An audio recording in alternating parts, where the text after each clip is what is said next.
এই পুলিশ আধিকারিকদের দিয়ে ভোট নয়, কনস্টেবলদের উপরে, এএসআইদের উপরে আমাদের কোনো নেই। ওরা ভোট করলেই করতে পারবে, শুধু নির্দেশক বদলে দেয়।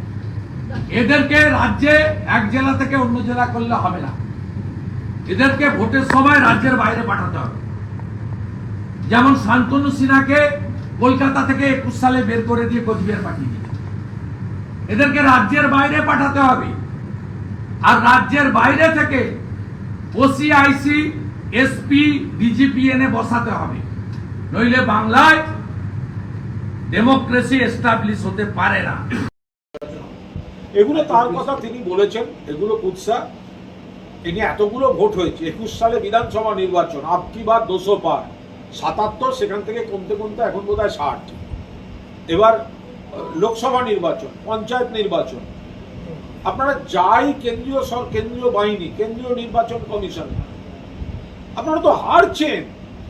নাচতে না জানলে উঠোন বাঁকা, এই বাহিনী চাই, ওই বাহিনী চাই, সেই বাহিনী চাই।